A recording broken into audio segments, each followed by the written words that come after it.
buenas tardes. ¿Cómo están? Buenas tardes, Juan Francisco. Espero que todos se encuentren muy bien.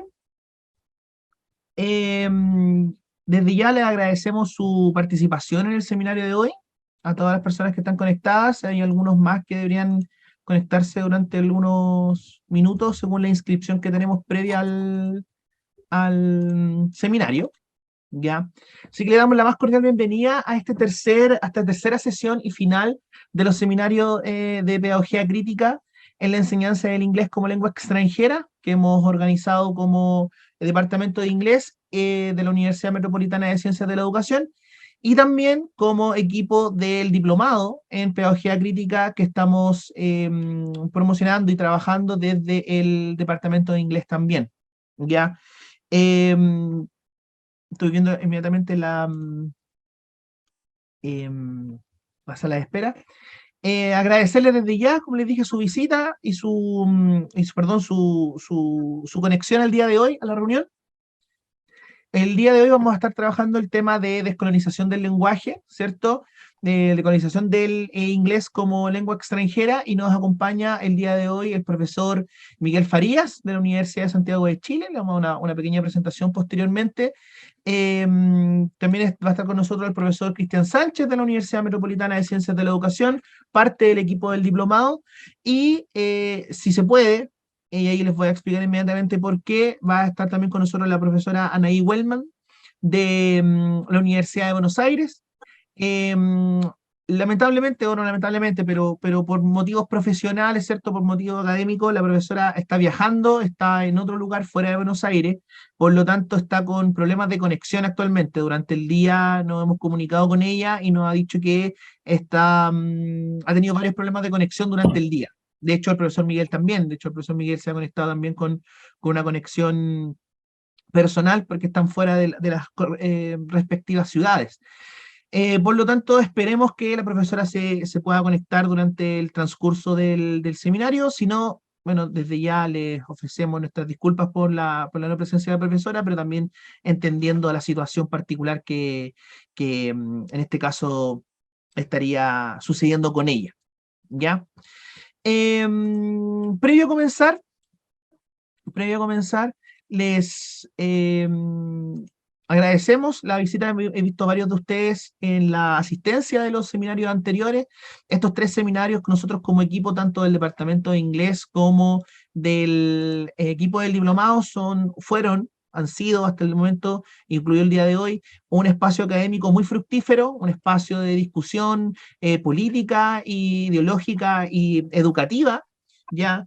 Que nos ha permitido ampliar aún más la visión. Yo también hemos tenido muy buenos comentarios también de varios participantes del seminario, así que nosotros como equipo desde ya una vez más les agradecemos a las personas que van a presentar hoy día, a los expositores del día de hoy, y quiero dejar desde ya invitados a nuestro diplomado que estamos realizando, que va a comenzar el día jueves.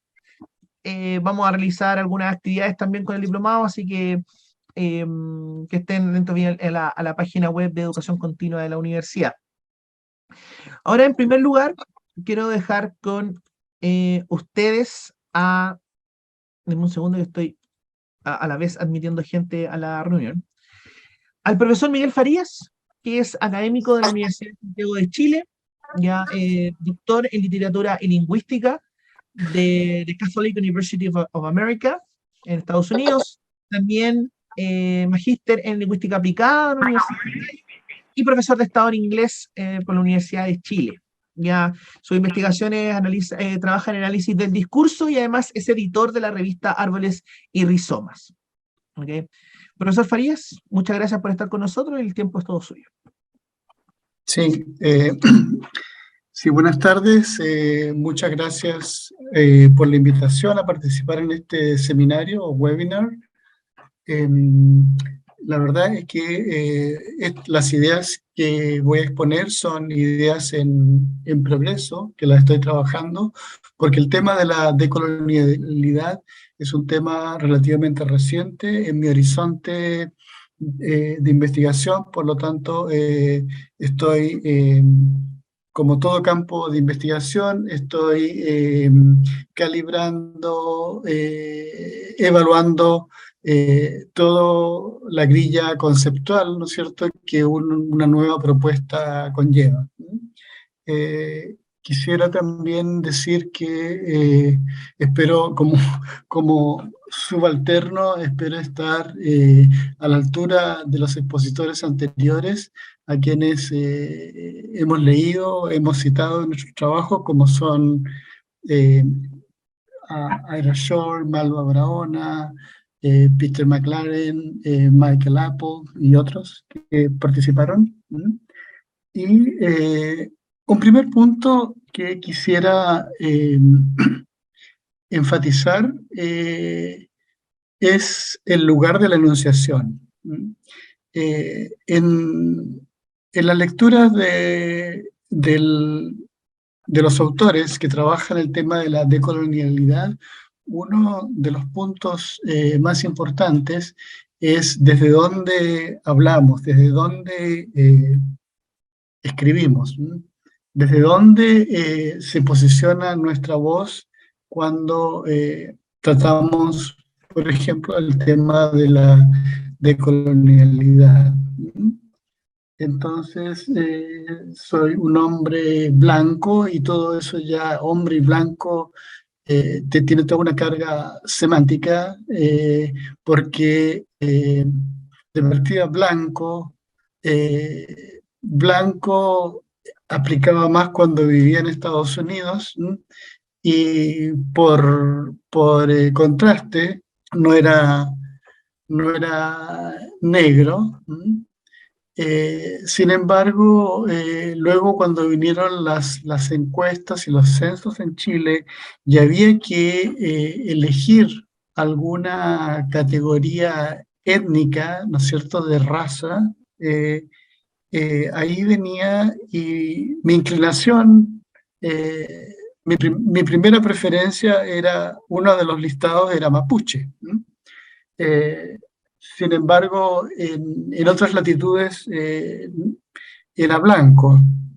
Entonces, para hacer un cuento corto, me hice una prueba de ADN en Estados Unidos, ¿no?, donde arrojó que hay 47% de genes. El examen, la prueba marca solamente, dice indioamericanos, ¿ok?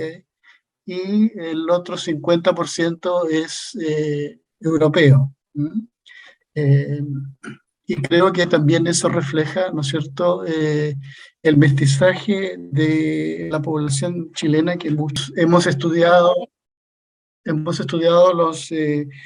los paradigmas, ¿no es cierto?, que enmarcan los procesos de enseñanza-aprendizaje del inglés, que es el tema particular de la exposición de hoy. Por lo tanto, el primer punto fue aquel, el enfatizar el lugar de la enunciación, y este tiene que ver con el punto número 2, que tengo aquí un listado de algunas ideas, perdonen, pero no preparé una presentación, que tiene que ver con las epistemologías del sur. Y este tema es de particular relevancia en el campo de la lingüística aplicada en la enseñanza-aprendizaje del inglés o en la formación de profesores de inglés, dado el fuerte peso colonizante que tiene la lengua inglesa. Y que a pesar que de a poco se ha ido tratando de desligar de ese peso, sabemos, ¿no es cierto?, que las cargas simbólicas, valóricas de las lenguas permanecen por mucho tiempo. Por lo tanto, a pesar de que podríamos decir que estamos en una etapa post-colonial, el campo de la enseñanza del inglés, en particular en Chile, está muy retrasado en cuanto a mirarse, reflexionar y crear, ¿no es cierto?, o intentar crear estas categorías propias que tienen que ver con la lingüística aplicada y las categorías que en su gran mayoría heredamos del norte global.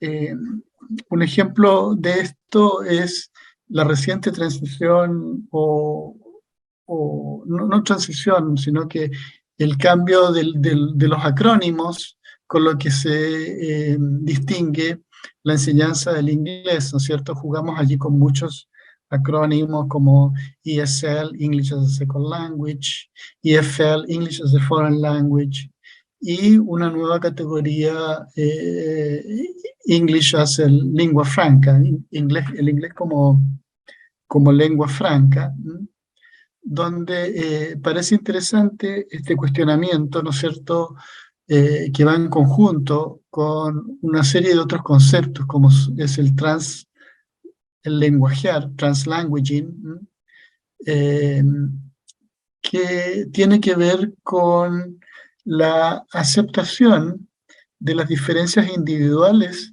en lo que es el desarrollo de la así llamada competencia lingüística en un segundo idioma, ¿no? Donde desde hace mucho tiempo hemos tenido el peso epistemológico de un paradigma que privilegia lo cognitivo eh, por, eh, por lo social constructivo, que a la vez es otro paradigma, ¿no es cierto?, que, eh, que está siendo apropiado de parte de la comunidad de formadores de profesores de inglés. Eh, y entonces, interesante este nuevo concepto del inglés como lengua franca, porque en un reciente estudio que está publicado, y les sugiero el último número de la revista ICALA de la Universidad de Medellín, es un número sobre decolonialidad en la formación de profesores de lenguas, ¿no? Y un trabajo sobre el inglés como lengua franca, donde las investigadoras hicieron un rastreo de los conceptos asociados a este nuevo paradigma y estudiaron los últimos, no recuerdo si son 5 o 7 congresos del inglés como lengua franca en el mundo, y descubrieron de que los plenaristas invitados a este inglés como lengua franca eran mayoritariamente pertenecientes al núcleo eurocéntrico, a pesar de que, por ejemplo, las conferencias se hacían en China y una se hizo en Colombia. Los plenaristas provenían de la tradición hegemónica eurocéntrica, ¿no? Entonces, estos son algunos de los temas, ¿no?, que es necesario que reflexionemos.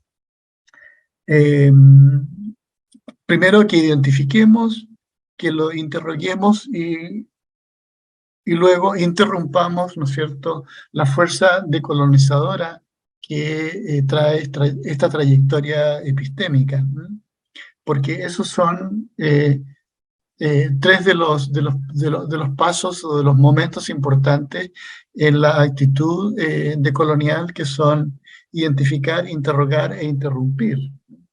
El, la, la, el, el, la fuerza colonizante en este caso particular, de las lenguas y de la enseñanza de lenguas. Una propuesta que tenía en esta ocasión era bien concreta, y es que me parecería interesante desde la perspectiva decolonial que en la formación de profesores de inglés, y de eso conozco porque he trabajado en aquello, se incluyera alguna actividad, ¿no es cierto?, sobre la historia de la enseñanza del inglés en Chile, para ver los diferentes contextos, ¿no?, e irnos dando cuenta de cómo las variables políticas, económicas, sociales, ¿no?, y culturales, ¿no?, influyen en la formulación de políticas lingüísticas para la enseñanza del inglés. La última política lingüística que tenemos para la enseñanza del inglés es esta que se llama idioma extranjero, y esto es muy importante, particularmente para los lingüistas. Ahí hay un guión, un slash, ¿no es cierto?, donde dice idioma extranjero, y hay un guión y luego viene inglés. Lo que pasa es que con ese guión, lo que se quiso hacer en su momento era respetar, ¿no es cierto?, el plurilingüismo, y que el idioma extranjero, allí podría ir cualquier idioma extranjero. Sin embargo, como sabemos, el inglés ha monopolizado ese espacio curricular, y allí vimos hace algunos años cómo se sacó el francés de la enseñanza, al menos de la enseñanza pública, y esos profesores franceses tuvieron que reconvertir, algunos, ¿no es cierto?, en profesores de inglés, porque el inglés es como dice Philipson, es la lengua del imperialismo lingüístico dominante. Por lo tanto, creo que sería interesante ver aquella historia, ¿no es cierto?, desde el primer llamado para profesores de inglés que hizo Camilo Enríquez en la Araucana, pidiendo hablantes nativos, y ese es otro tema de que tenemos que también conversar dentro de nuestra comunidad, ¿no es cierto?, el así llamado Native Speakerism. Pedía a Camilo Enríquez hablantes nativos para enseñar inglés. Y sería interesante rastrear, ¿no es cierto?, ver los distintos hitos en las políticas públicas de la enseñanza del inglés en Chile para ir viendo sus contextos. En estos momentos estamos con una enseñanza del inglés que es dominante, y que obedece a necesidades de desarrollo profesional. Tenemos que también estudiar el rol del inglés en las comunicaciones, y ver sus propósitos. Por lo general es un propósito instrumental, aprender inglés para ingresar al mundo laboral. Sin embargo, también allí vemos que esa política no ha funcionado tan bien, porque hace unos cuantos años se firmaron algunos tratados de libre comercio, particularmente fue con Estados Unidos, y uno de los resultados que se vio de esos tratados fue que no hubo una bidireccionalidad en el tratado, porque eh, no había una masa de personas chilenas preparadas con la competencia lingüística para poder implementar algunos ítems de este tratado que tenían que ver particularmente en el área comercial. Entonces, ese era un punto interesante que podemos incluir en la formación de profesores de inglés, que es la historia. En esto de desarrollar las epistemologías del sur, he estado en conjunto con este proyecto de la decolonialidad, he estado investigando y haciendo un curso electivo en la formación de profesores de inglés de literacidad medioambiental. Y sería interesante el ver cuáles son los vasos comunicantes entre estas dos áreas, la decolonialidad y la literacidad medioambiental. Y creo que sí los hay, en cuanto a que en ambas perspectivas, en ambos paradigmas, tanto en la decolonialidad como en la literacidad medioambiental, hay una atención al contexto, hay una atención a las comunidades de uso de la lengua, y creo que sería interesante ver, ver más posibles relaciones entre esos dos campos. Eh, y no es algo nuevo. La profesora Catarina Glass de la Universidad Católica de Valparaíso tuvo un proyecto justamente donde eh, puso en diálogo estas dos perspectivas, la decolonial y la medioambiental, para abordar desde la interculturalidad problemas de deterioro medioambiental. Una de las propuestas de ellas tiene que ver con involucrar el pensamiento de las comunidades mapuches en su relación con el medio ambiente. Y creo que sería interesante el, el, el el ver aquellos conceptos como el concepto de buen vivir o Kyume Mogen del Mapudungún, ¿m? que es, es distinto del concepto neoliberal de bienestar, ¿no?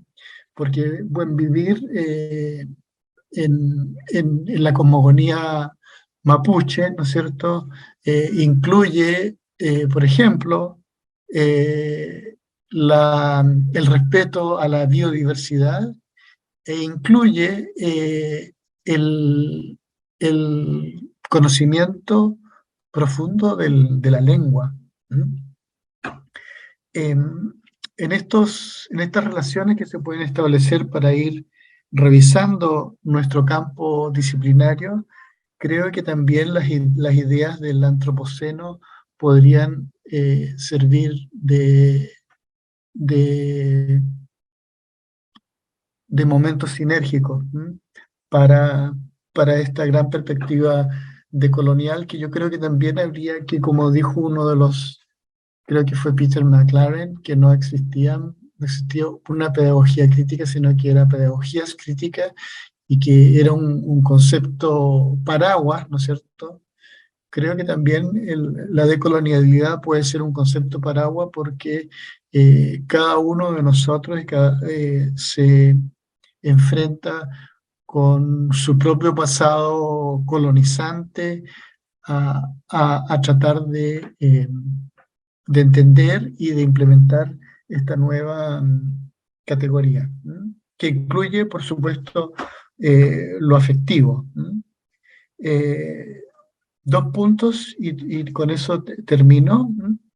Eh, y me interesa el concepto de una política geocorporal del conocimiento.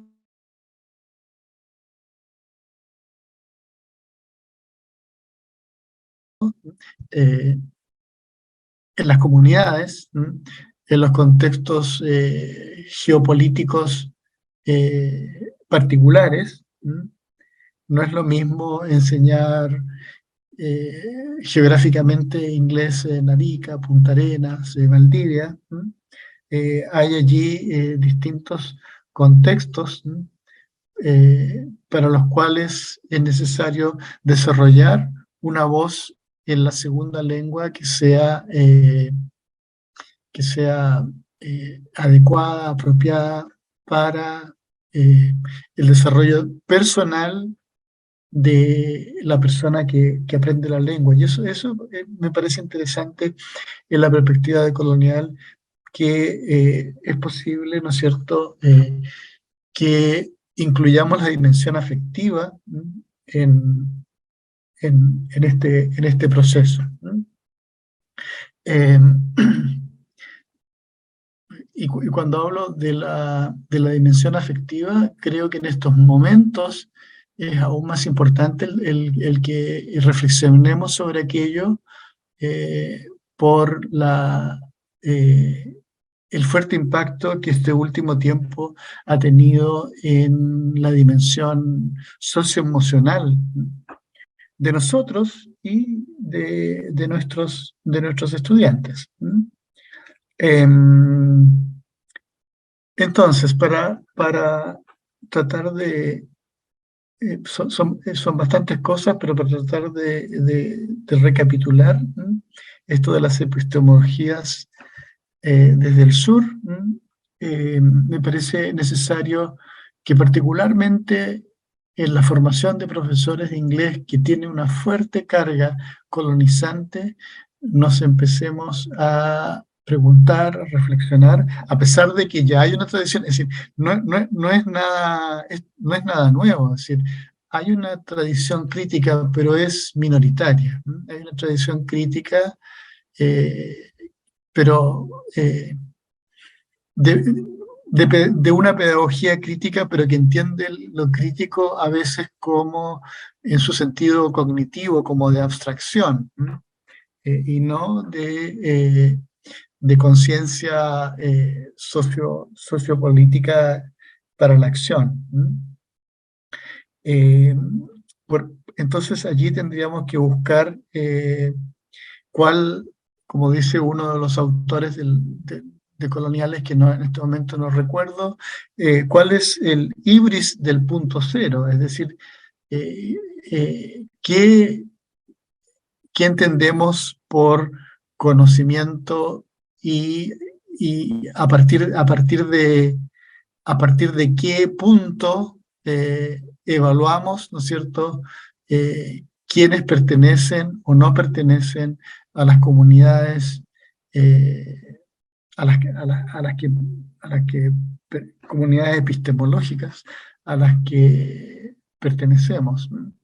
En un nivel, en otro nivel, nos lleva a preguntarnos por, por o nos lleva a cuestionarnos, ¿no? Las pruebas estandarizadas, ¿no? Donde se demuestra un conocimiento, un pseudo conocimiento que mayoritariamente es de repetición y no es de una creatividad en los significados. Entonces, la pregunta con la que quiero cerrar, y es de aquel número especial de la revista ICALA sobre decolonialidad en la enseñanza y formación de profesores de lenguas, es la siguiente. ¿Estamos conscientes de la matriz colonial de poder en la producción de conocimientos? Sería un punto de partida para la reflexión sobre mirarnos en nuestra dimensión colonizada y en un segundo punto interrogarnos sobre aquello para en un tercer punto interrumpir eh, el, el- la fuerza colonizante que es tan fuerte en nuestro campo de la formación de profesores de inglés y de la enseñanza del inglés en Chile en particular. Digo en Chile en particular porque hay más avances en la decolonialidad de nuestro campo en Brasil y en Colombia, y acá estamos un tanto a la saga. Eso, gracias. Muchas gracias, profesor, por su, por su intervención. A las personas que se han ido incluyendo al seminario, ¿cierto? Hacer algunos comentarios, agradecerles también por su conexión a esta sesión, a la tercera sesión de los seminarios de Pedagogía Crítica. Estuvo el profesor Miguel Farías, él comenzó, ya ahora vamos a continuar con el profesor Cristian Sánchez. Les comento desde ya que la profesora Nay Goldman está con problemas de conexión porque estaba viajando fuera de Buenos Aires, por lo tanto estamos viendo que está un poco complicada su conexión hasta el momento, no hemos tratado de comunicar con ella y ha sido un poco difícil, ¿ya? Esperemos que se pueda conectar, si no, esa es la situación, le ofrecemos las disculpas desde ya, pero es un tema que ya que escapa tanto a la profesora como a nosotros como equipo, ¿ya? A continuación, quiero dejar con ustedes al profesor Cristian Sánchez, que es parte del equipo del diplomado en Pedagogía Crítica que se está trabajando desde el departamento de inglés. Él es candidato a doctor en educación por la Universidad Metropolitana de Ciencias de la Educación, magíster también en el inglés como lengua extranjera y profesor de inglés también de la Universidad Autónoma de Chile. Profesor Cristian trabaja como académico del Departamento de Inglés en las áreas de literatura y también va a trabajar este tema en particular de la decolonización del lenguaje en nuestro diplomado. Profesor Sánchez. Muchas gracias, Maximiliano. Muchas gracias, Miguel, también por la presentación. Voy a pasar a compartirles pantalla.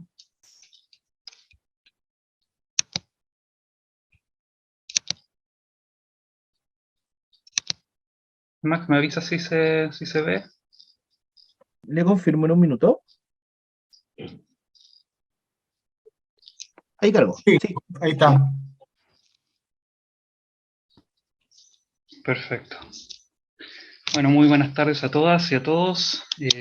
Como lo presentaba mi colega Maximiliano, mi nombre es Cristian Sánchez, soy académico de la Universidad Metropolitana de Ciencias de la Educación y parte también del diplomado que estamos ofreciendo y que estamos y que está al alero de también esta serie de seminarios. ¿Ya? Para comenzar, quisiera hacer eco de algunas de las palabras de Miguel con respecto al lugar de enunciación, ¿cierto? Y a los procesos de colonización de este espacio tan colonizado que es la enseñanza de lenguas extranjeras en Chile, especialmente en nuestra área de inglés como lengua extranjera, ¿no? Varias de las cosas que mencionó Miguel, dicho sea de paso, Miguel, creo que te referías a Miñolo. Walter Miñolo es quien habla del Ibris del punto cero, que es un temón dentro de la decolonización de los procesos, especialmente desde el punto de vista de la interculturalidad.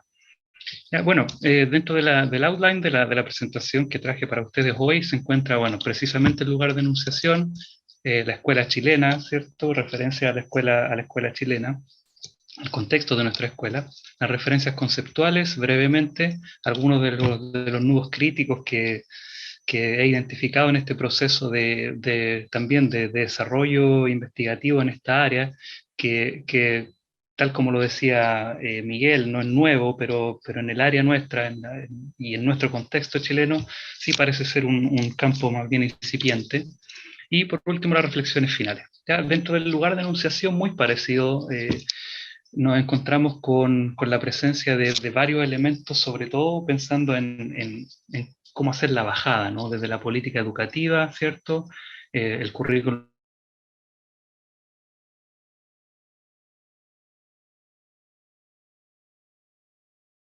que tiene lo que vemos también dentro del programa de diplomado. Bajando en aquella pirámide nos encontramos con la formación inicial docente, la implementación de elementos de estas políticas, de este currículum dentro del aula, y después, luego de eso, la experiencia, ¿ya? Donde se sitúa esta discusión, o la discusión por lo menos desde la propuesta que yo traigo para hoy, tiene se sitúa dentro de un rango amplio, un espectro amplio de posibilidades, ¿ya? Bajo el concepto, bajo el paraguas, bajo este paradigma de la educación o para la emancipación, ¿ya? Mi lugar de enunciación responde a un contexto muy similar y desde donde me sitúo yo, para no repetir la categorización anterior, tiene que ver con el pensamiento latinoamericano, ¿ya? Y la construcción de una filosofía latinoamericana dentro del reconocimiento de nuestro contexto como pueblo latinoamericano, con un fuerte componente colonial en la que se amalgama una mirada distinta del concepto de interculturalidad y en la bajada en lo que nos compete a nosotros, que es la enseñanza y aprendizaje de lenguas extranjeras, ¿ya? Entonces, ¿cuál es el contexto de nuestra escuela? Desde un punto de vista muy global y bien general. Nuestra escuela, la Escuela Chilena, el Sistema Escolar Chileno, nos entrega un contexto en el que se agrupa principalmente, nuestros estudiantes se agrupan principalmente por edad, en algunos casos todavía por el proceso de género, ¿ya? Existe una concepción de currículum rigidizados, algo que va a ser muy importante dentro de la presentación que traigo para hoy, entre las reflexiones finales, ¿ya? Nuestra escuela se constituye principalmente por actividades de formación de interés limitadas, ¿ya?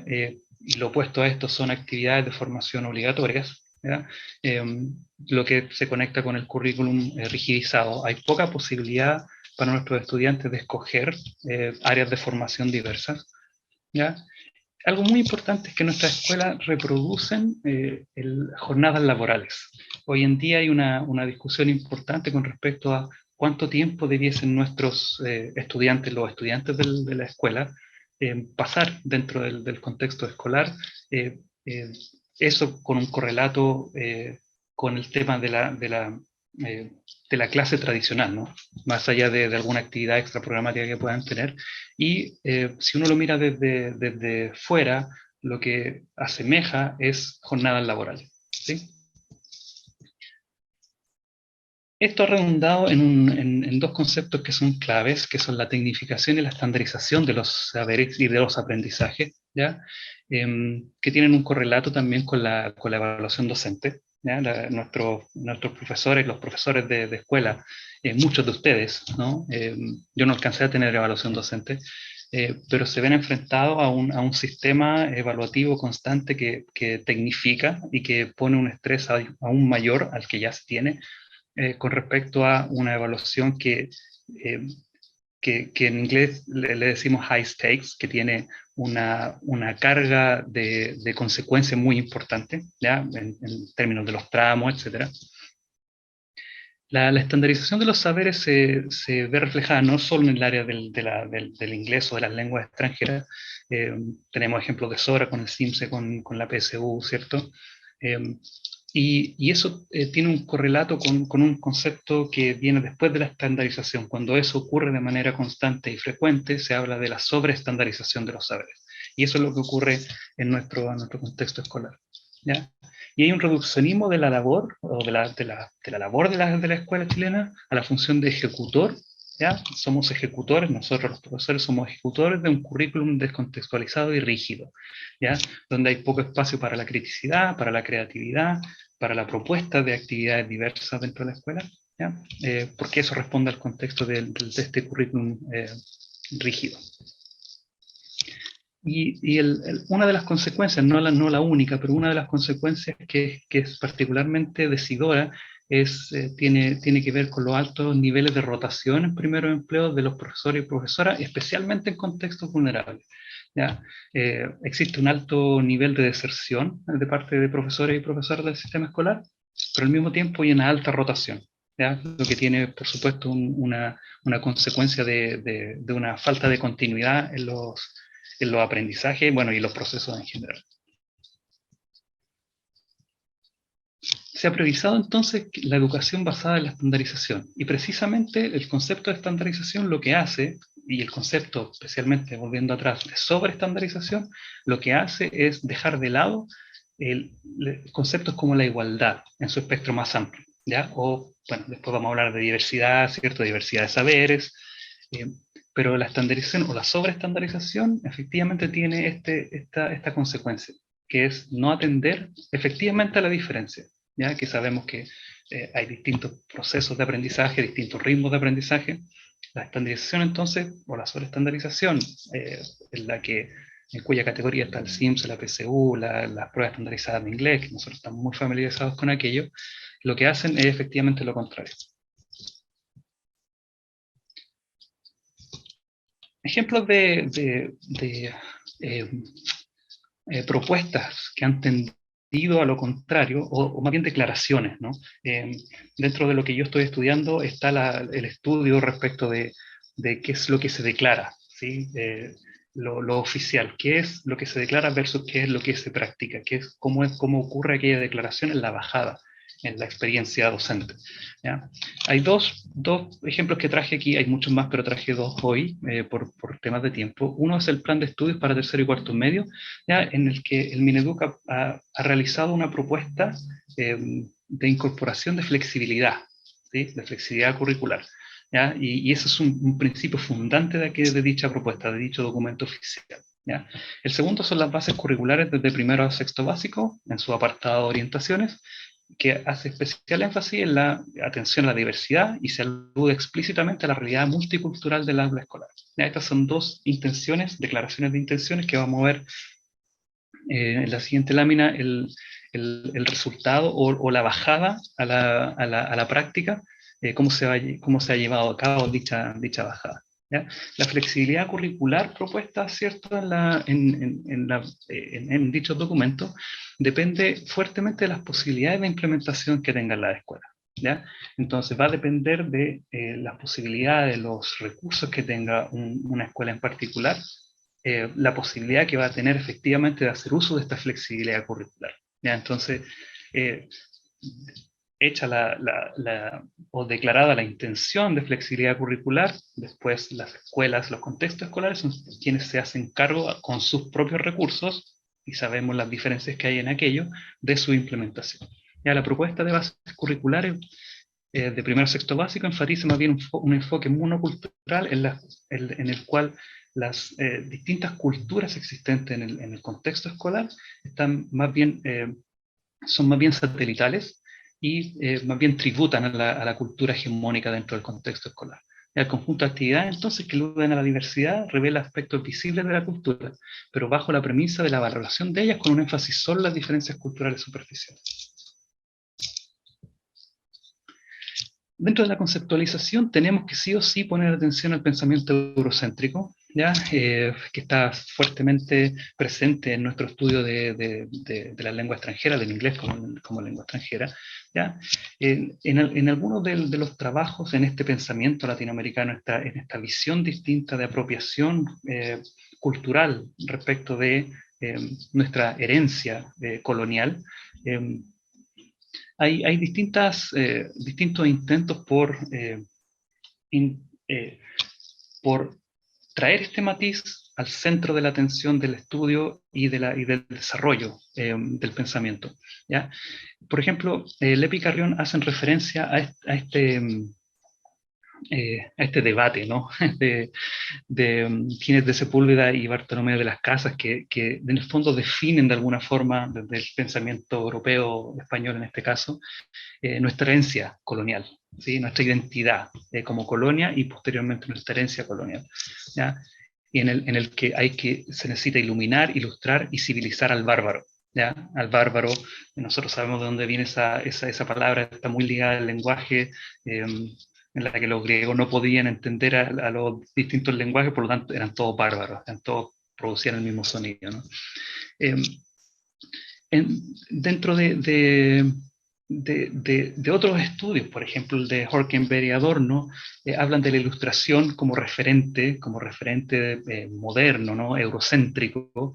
¿Ya? Siempre la ilustración es parte fundamental del pensamiento eurocéntrico y como referente al que vuelve el modernismo y otros movimientos.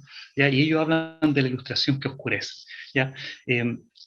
Ellos hablan de un cambio dentro de la ilustración que cambia todo esto de la superstición, ¿cierto? Por el conocimiento, que es racional, etc. Ellos dicen que se cambia el miedo por el engaño. ¿Ya? La ilustración es un gran engaño y que efectivamente perpetúa las condiciones paupérrimas que tenía la gente, que en vez de vivir en los campos pasa a vivir en las ciudades, pero en condiciones igual de difíciles, ¿no? Mignolo efectivamente habla de la occidentalización de las colonias y cómo las colonias, en este caso nosotros o nos vemos permeados por el pensamiento eurocéntrico, que sigue una clara tendencia, ¿no? de la teología primero, después la secularización y luego incluso la filosofía ciencia, en la que estos dos conceptos aparentemente opuestos conviven. ¿Ya? Pero de todas formas, las colonias lo que hacen es tomar este pensamiento eurocéntrico y de alguna forma se ve afectada su propia identidad a través de esta referencia constante a aquel pensamiento. ¿Ya? ¿Qué hacer entonces ante esto? Eso es lo que vamos a tratar de dar cuenta a través de esta pequeña charla. Ya, porque el capitalismo no puede quedar fuera de nuestro análisis, ya no puede quedar fuera de la conceptualización. Hay una cita que, bueno, está en inglés en este caso.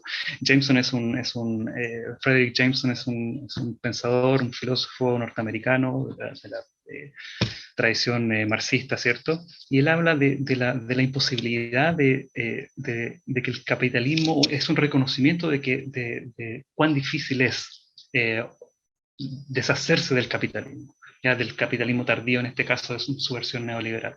¿Ya? Él se imagina más bien la destrucción de la tierra antes que se destruya el capitalismo. ¿Ya? Eso da un marco de referencia súper importante para la discusión que podamos tener con respecto a la bajada, a la práctica y el aprendizaje de las lenguas.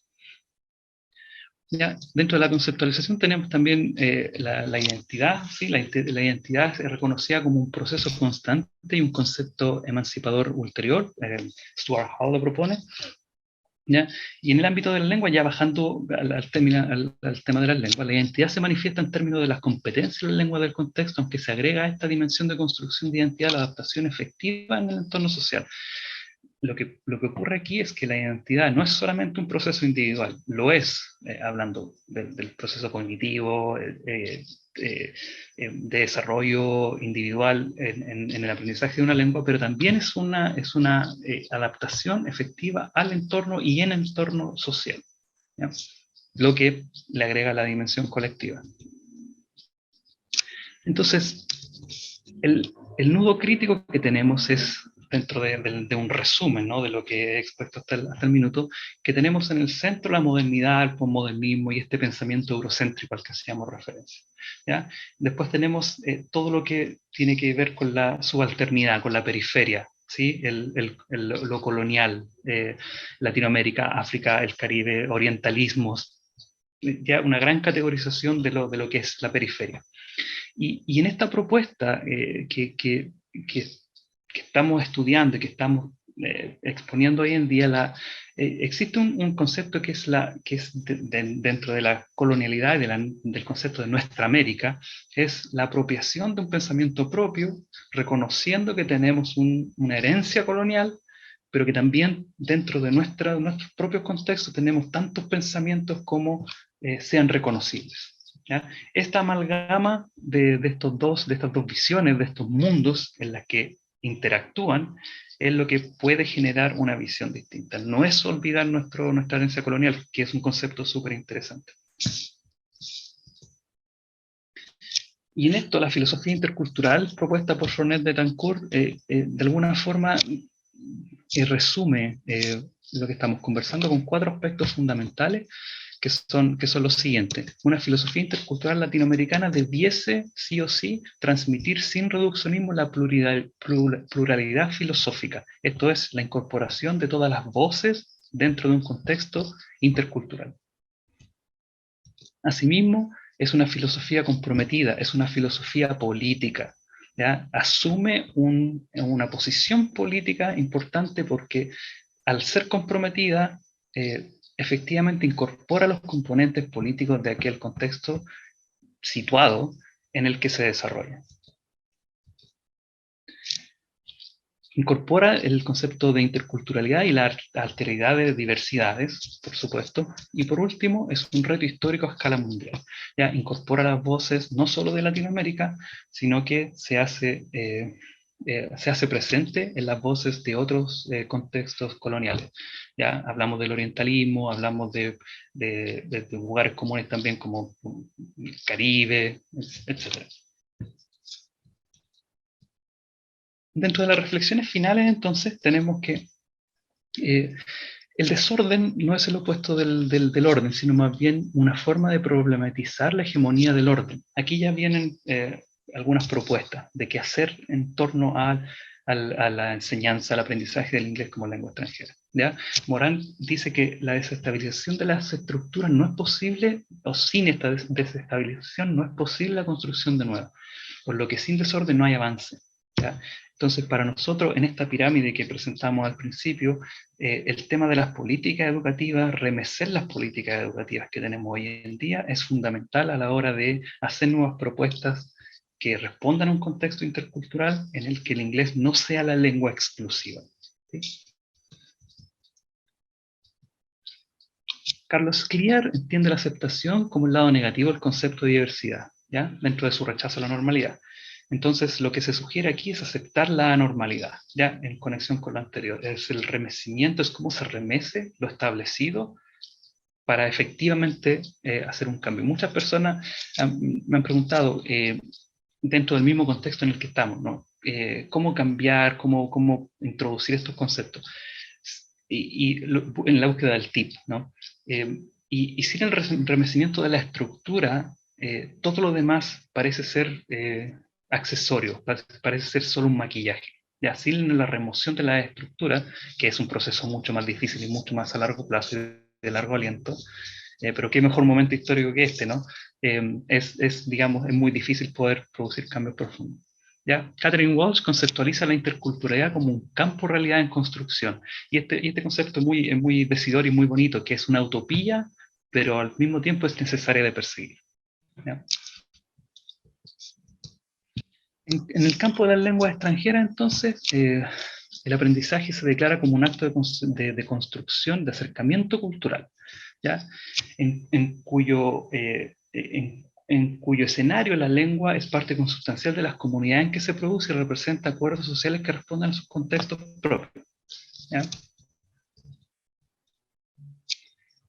En Chile lo que ha ocurrido efectivamente es que el aprendizaje del inglés tiene una categorización de exclusivo, ¿ya? Pasamos de tener lenguas extranjeras en su momento francés, alemán, incluso portugués y japonés en el pasado, a tener solo una lengua extranjera hegemónica presente y que ni siquiera ha tenido un correlato tan directo con una mejora en resultados en el aprendizaje de dicha lengua, ¿no? ¿Ya? Y el énfasis en lo instrumental de la lengua tiene un correlato con los fines económicos, sociales y académicos que se persiguen al momento de enseñar y aprender esta lengua exclusiva, esta lengua extranjera exclusiva, ¿no? Y entonces lo que se produce es una separación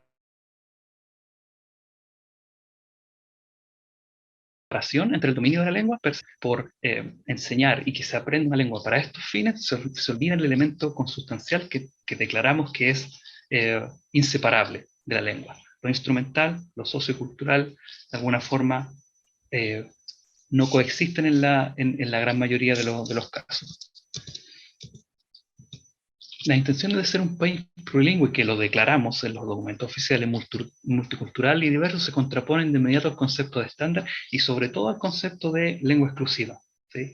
Somos un país plurilingüe, multicultural y diverso, con una sola lengua extranjera y con una sola lengua oficial. La sola dimensión instrumental de la lengua, entonces, ha resultado la sobreestandarización de los aprendizajes, y esto baja desde la política educativa y permea tanto la formación inicial docente como la enseñanza en el contexto escolar. ¿Qué quiero decir con esto? Que en esta pirámide que vimos, haciendo referencia a lo que vimos al principio, esta dimensión instrumental y esta sobreestandarización permea no solo un nivel, o el nivel más alto, o el nivel más bajo, permea absolutamente toda la pirámide, ¿ya? Si no se cambia esa estructura, es muy difícil que algunos niveles salga de esa dinámica, ¿ya? Por lo tanto, bajo mi percepción es muy difícil cambiar a través solo de la didáctica este tipo de dinámicas si es que las políticas que nos permean siguen atendiendo a un contexto más bien monocultural y monolingüe, por cierto. Bueno, eso es lo que tenía preparado para hoy. Muchas gracias por el tiempo. Creo que lo hice en el tiempo requerido. Le doy las gracias a Miguel, a Max y a todos los presentes y las presentes, y quedo abierto por si hay alguna pregunta. Sí, justamente en este momento, en este espacio, la idea es proponerle a nuestros asistentes que puedan hacer sus consultas, sus dudas. Les proponemos dos modalidades. Les proponemos que puedan, los que se sientan más cómodos escribiendo sus consultas, quizás a uno de los dos exponentes o abierta a ambos, ¿ya? de manera escrita, o si desean puedan prender su micrófono y o su cámara, ¿cierto? Como se sientan más cómodos y puedan hacer también sus consultas, comentarios de manera oral, ¿ya? Así que desde ya abrimos la palabra a quien quiera consultar, comentar, cualquiera sobre los temas que estemos tratando esta tarde en esta tercera sesión del Seminario de Pedagogía Crítica para la Enseñanza del Inglés.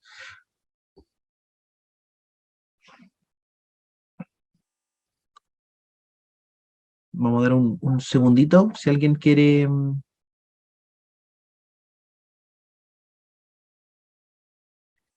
me está escribiendo.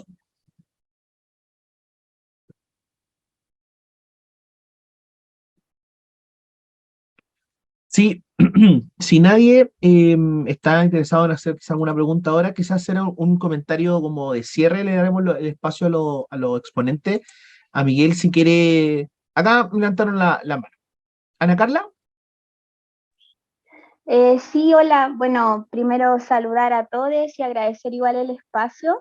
Eh, Más que nada quisiera hacer un comentario que yo creo que a todos los que elegimos esta carrera vivimos con ese dilema de estar estudiando una pedagogía que tiene un idioma tan eh, imperialista, capitalista, etcétera.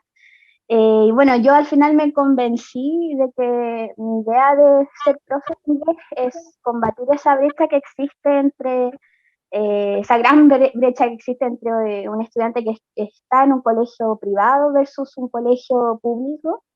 Y hoy en día, bueno, mirando también mi barrio, yo vivo en una población, la San Luis de Maipú, es súper lejos de la universidad, es súper marginado. Llegar a la Plaza Maipú ya son 40 minutos, llegar allá a la U son 2 horas y media, es casi un lugar muy apartado.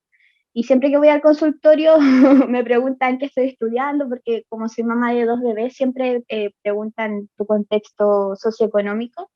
Y digo que estoy estudiando y la gente piensa que yo estoy sacando mi cuarto medio, en vez de pensar que estoy estudiando en la universidad.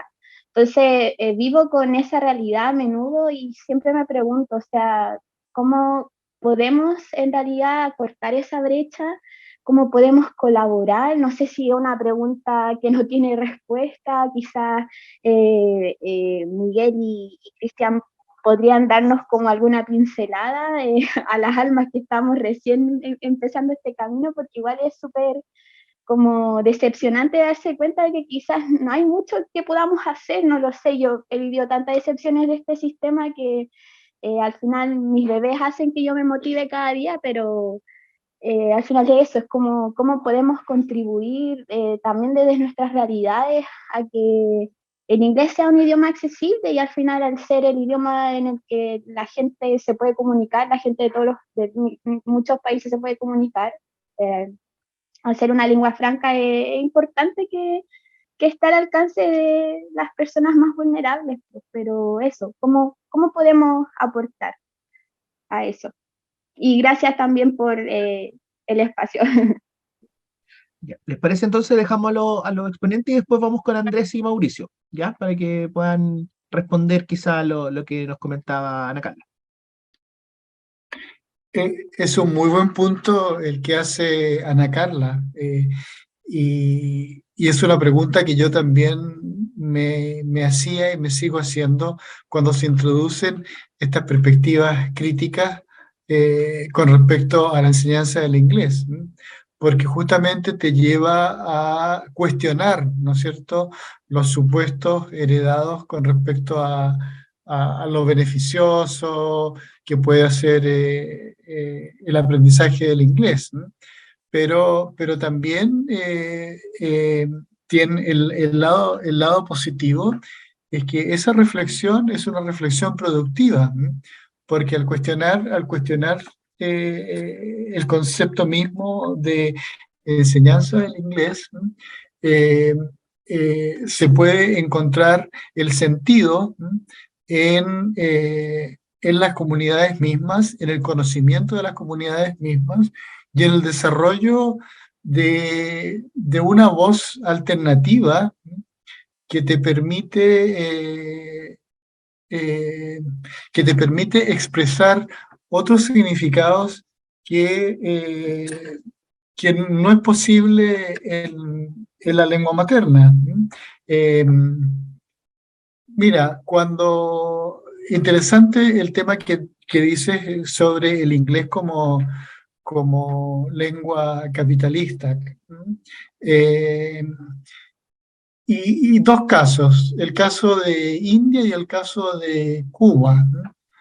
En la India, el Mahatma Gandhi se dio cuenta que con la diversidad lingüística que existía dentro de la India iba a ser imposible que se pusieran de acuerdo todos para expulsar al colonizador.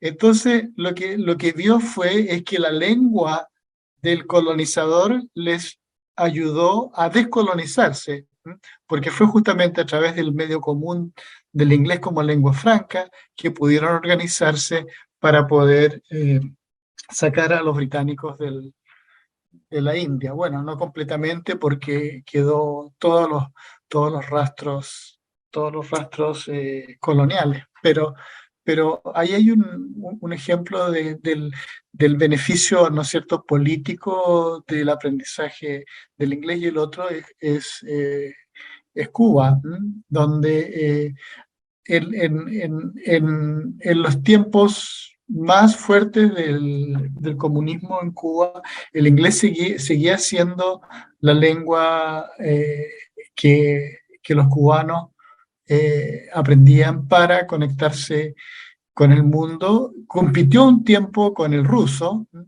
y vimos como muchos cubanos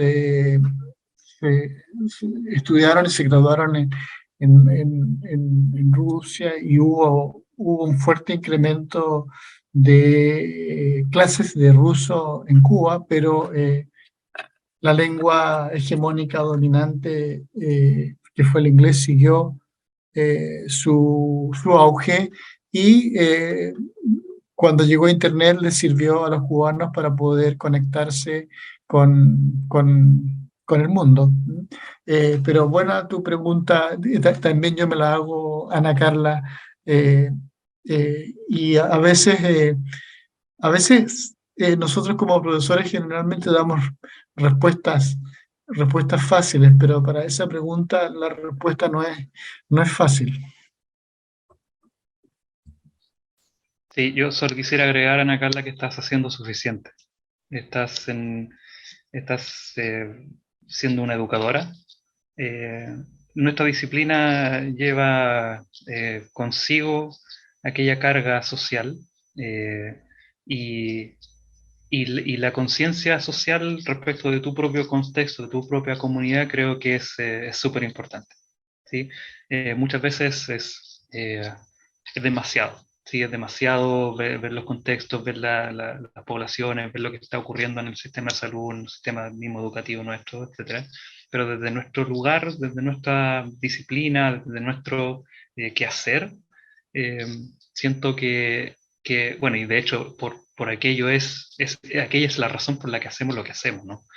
Nos dedicamos a esto, y esa conciencia ya lleva consigo un hacer que va después formalizarse eh, con tu, digamos, valga la redundancia, con tu formación y con tu eh, preparación como profesora, en la que después se devuelve, ¿no? En nuestras comunidades. Eso. Muchas gracias. Les damos la palabra a Andrés, que nos levanta la mano en segundo momento. Hola, ¿se escucha bien? Sí, se escucha. Ok. Bueno, lo primero, aprovechar la instancia como está el profesor Miguel Farías, y en primer lugar agradecer la idea que fue pilar fundamental para mi marco teórico del año pasado en la tesis de magíster con respecto a la multimodalidad. Lo destaco ya que creo que de las pocas personas que han trabajado en Chile esa área de la enseñanza de lenguas, tener ahora la oportunidad de agradecerles. Ya respecto a lo que quisiera consultar, tiene que ver con lo que mencionó el profesor Sánchez sobre algo que yo también veo en la cotidianidad, que también es un problema para mí, sobre la sobreestandarización. Yo personalmente en el área de lingüística aplicada he estado trabajando mucho con un giro hacia el foco en el hablante, lo que es la enseñanza de lenguas, que en este sentido a veces también conflictúo conmigo mismo, con mi postura, de cómo abordar este quiebre con la estandarización, este foco en el hablante, sin caer en lógicas liberales, en el sentido de que no sea de que cada hablante se valga por sí mismo, y cómo enfocar este conflicto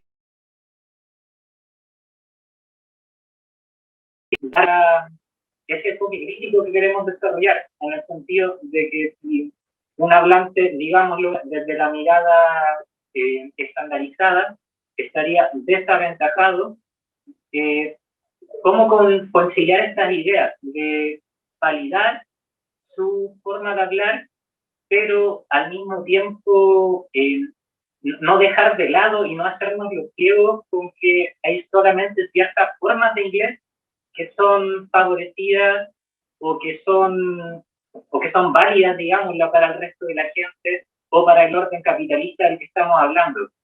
No sé si me extendí mucho, si es que me di mucha vuelta en la pregunta.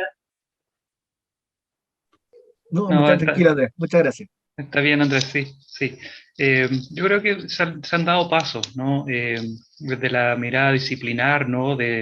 Muy tradicional, de cierto tipo de inglés que se enseña, cierto tipo de historia, ¿cierto? Yo creo que hemos recorrido un camino importante, especialmente dentro de las universidades estatales, en, en, en cómo concebir el aprendizaje de una lengua extranjera, dónde están los focos.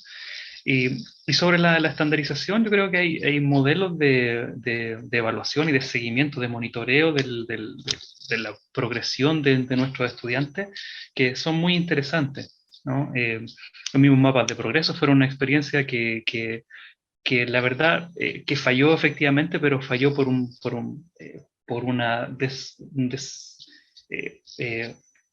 cierto proceso de no acomodo de un instrumento importante a un sistema ya rigidizado, ¿ya? Pero yo creo que hay que partir de la base que nuestros estudiantes, en todas las áreas creo, ¿no? Y sobre todo en áreas en las que hay un alto porcentaje de productividad, de habilidad, ¿no? En aquello. Parten de puntos distintos, ya parten de los estudiantes que llegan a la universidad, por ejemplo, vienen de contextos distintos, ¿ya? La estandarización tiene cierto límite y creo que se ve sobrepasado o deja de ser efectivo cuando esa estandarización eh, no compromete la visión de la diferencia, ¿ya? Entonces hay que pensar que nuestros estudiantes vienen de contextos distintos, como dije, contextos vulnerables, otros vienen de contextos más bien en los que la misma enseñanza del inglés tuvo un énfasis mayor. Por lo tanto, hay ciertos niveles, cierto momento en el que una nivelación, un cierto ritmo distinto puede ser muy efectivo, especialmente en los niveles iniciales, ¿ya? Sin aquel trabajo te encuentras con la dificultad de la multiplicidad de niveles, ¿no? Que siempre es un tema, en lo que enseñamos lenguas, nos enfrentamos siempre a aquello, ¿no? Pero la consideración de aquellas circunstancias, de aquellos procesos propios, el evaluar un estudiante de acuerdo a su propio progreso, creo que es un punto de partida súper importante en todo nivel, ¿no? Esto no es solamente en el nivel del contexto escolar, es un trabajo mucho más arduo, pero finalmente es lo que nos cabe a nosotros como profesores, ¿no? Y como profesoras, que es la consideración de aquellas condiciones de entrada que tienen nuestros y nuestras estudiantes en relación y el progreso en relación a sí mismas y a sí mismos, más allá de una generación, porque finalmente la estandarización lo que hace es alentar la competencia, ¿sí? En la que hay un estándar y quienes llegan a ese estándar primero de alguna forma son premiados, ¿ya? En esta otra visión, las personas van progresando de acuerdo a su propio ritmo. Es un trabajo efectivamente mucho más arduo, pero que atiende efectivamente a lo que nosotros estamos queriendo atender, que es la diversidad en todo su amplio espectro, que también es la diversidad de aprendizaje. Ya no todos van al mismo ritmo. Por eso digo que esta pirámide y entiendo que quienes estamos o quienes están trabajando en colegios lo ven como algo bastante utópico, ya como dice Walsh, es una utopía que hay que perseguir. Pero si las políticas educativas no nos permiten hacer eso, entonces es precisamente donde hay que apuntar. ¿Ya? Mientras tanto, existen instrumentos precisamente de evaluación que pueden servir en esa vía que tú propones. Muchas gracias, profesor. Mauricio, le damos el pase.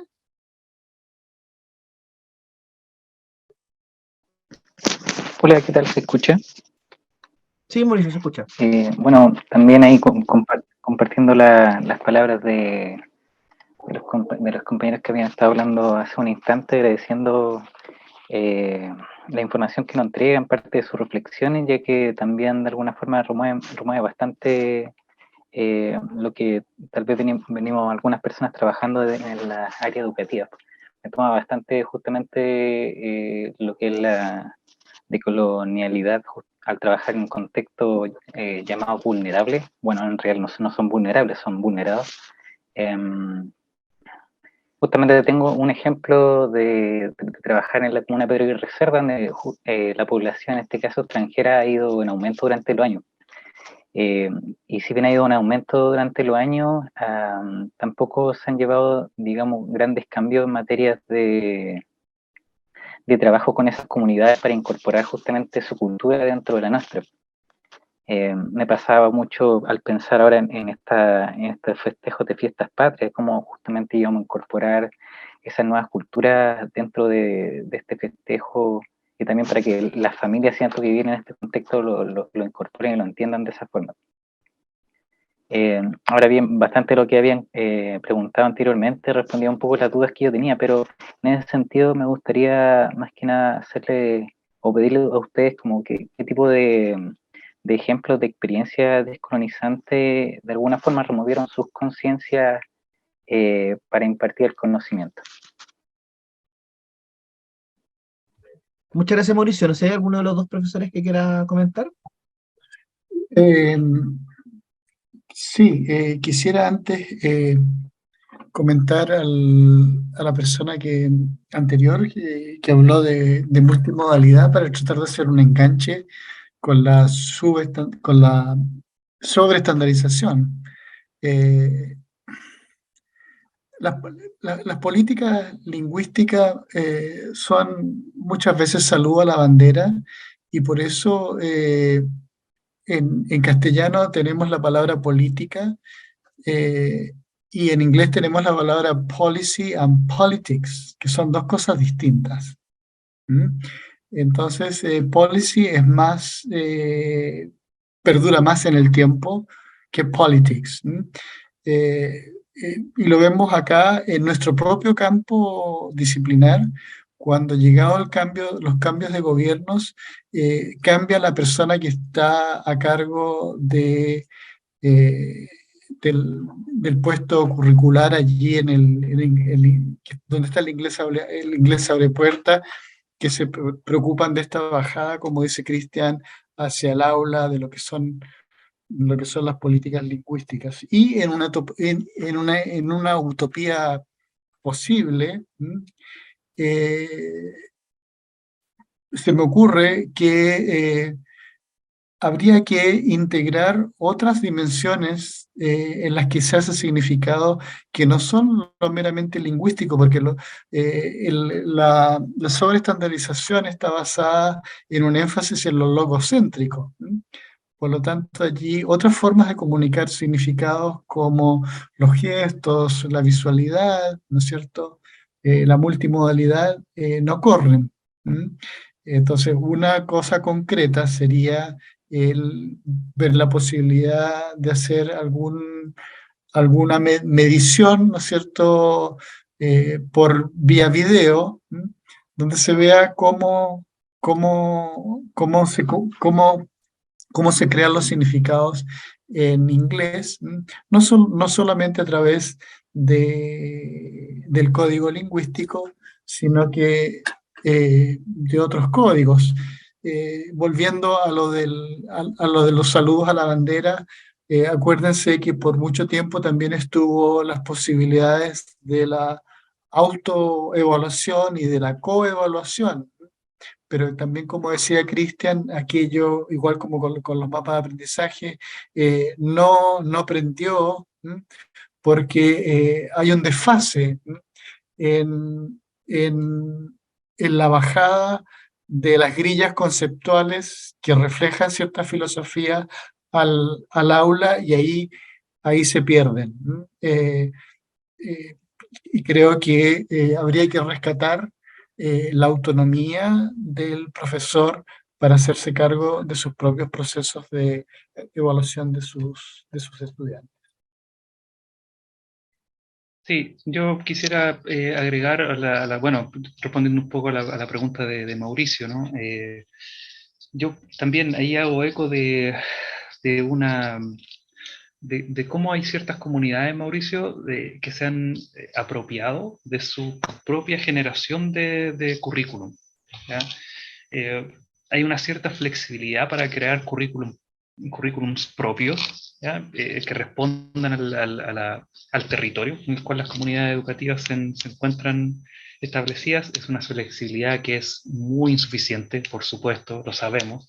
Hay muy pocas comunidades que han tenido la posibilidad de hacer uso de esta flexibilidad curricular, pero hablando de experiencias, esas han sido experiencias muy enriquecedoras en las que, de hecho, conozco personas que están estudiando ese fenómeno, de cómo ha sido el transitar de las comunidades que han escogido su propia construcción y apropiación curricular, y cómo esta construcción curricular responde a las necesidades de esa comunidad en particular. Ya estamos hablando de comunidades tanto en la zona de la Araucanía como comunidades dentro de la zona metropolitana, en distintos contextos. ¿Ya? Hay lugares en donde las comunidades han decidido, ¿sabes qué? Voy a hacer uso de la flexibilidad curricular, han podido hacer la implementación de esta, y creo que allí hay un elemento muy, muy, muy importante y clave en lo que respecta a una apropiación y un fortalecimiento de las propias necesidades de una comunidad en torno a o opuesto a un currículum establecido y entregado ya hecho.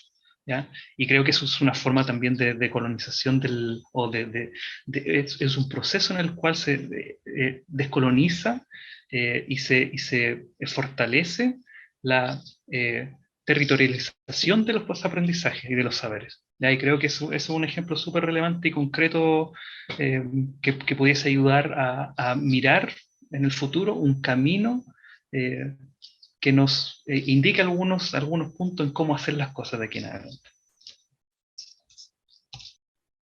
Muchas gracias a los dos profesores. No sé si alguien más de los participantes, de los asistentes a este seminario quieren hacer una consulta, o le dejamos ya un momento final a ambos profesores, un minutito que puedan hacer algún mensaje final y ya para cerrar la videollamada de hoy.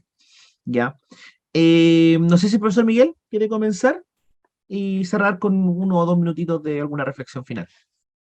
Sí, reiterar mis agradecimientos por participar en este encuentro, agradecerle a Cristian sus aportes, sus ideas y el diálogo. Creo que este es un campo emergente y necesario, particularmente en los tiempos en que vivimos, donde hay fuertes oleadas conservadoras, ¿no es cierto?, que justamente no permiten aperturas. Este impulso decolonial no es excluyente. Acepta y ve los otros paradigmas y los otros modelos como válidos, y tampoco es algo que nazca de la noche a la mañana, sino que es una tradición crítica, ¿no es cierto?, que, como decía Cristian, ¿no es cierto?, va en búsqueda de una filosofía arraigada en la idiosincrasia propia de las comunidades latinoamericanas, porque hay una gran diversidad a la vez en cada una de estas comunidades. creo que sería interesante que se creara algún grupo, ustedes ya lo están haciendo ya en la UMCE, ¿no es cierto?, de estudio. Yo pertenezco a otro grupo que lo lideran brasileros y colombianos con respecto al estudio de la decolonialidad en la formación de profesores de lenguas, y creo que por allí estas instancias con los colegas que están acá presentes son un excelente ocasión para ir creciendo en este sentido de cuestionar los modelos. Sí, yo, bueno, me uno a las palabras de Miguel, junto con agradecer la instancia. Muchas gracias, Maximiliano, por la organización, a todos los y las presentes, bueno, por las preguntas tan interesantes, por el interés. Y yo solo, para no redundar, quisiera hacer el llamado a la comunidad, ¿no? A la construcción colectiva de conocimiento, de experiencias, de saberes, en torno a esto que nos une, que es la enseñanza, aprendizaje de la lengua, del inglés como lengua extranjera, a continuar por esta senda del interés en la formación. Nosotros como profesores, no sé si lo han visto, ¿no? Siempre tenemos la curiosidad por aprender más y tenemos la apertura de seguir aprendiendo siempre, y eso creo que nos caracteriza y es un sello distintivo de profesores y profesoras, creo que de forma transversal. Así que el agradecimiento, no solo por haber venido, sino que el agradecimiento constante a continuar contribuyendo en la instancia en que participemos, ya sea como expositores, como asistentes, como ponencistas, como estudiantes, como profesores. Ya siempre tenemos el espacio de seguir construyendo, de seguir aprendiendo, y esa apertura es lo que nos va a llevar por este camino decolonial a poder hacer una contribución aún mayor al desarrollo del país. Muchas gracias. Nosotros como equipo del diplomado simplemente agradecer tanto la asistencia de ambos profesores y la asistencia de todos ustedes, estimadas y estimados participantes, ¿cierto? Desde ya les dejamos invitados a revisar la información de los 2 seminarios anteriores para que puedan ver la edición completa si es que no han tenido la posibilidad de verlo, donde trabajamos 3 temas, y esperemos también, tal como lo dijo el profesor Miguel, no sea la primera instancia, sino que sigamos profundizando y realizando cada vez más encuentros en esta línea del saber que tanto nos llama. ¿Ya? Muy agradecido a todos, estén atentos a nuestras redes sociales porque esta grabación va a estar disponible en línea en el canal oficial de la universidad. Muchas gracias a todos, muchas gracias por estar saludando, muy buenas noches, que descansen.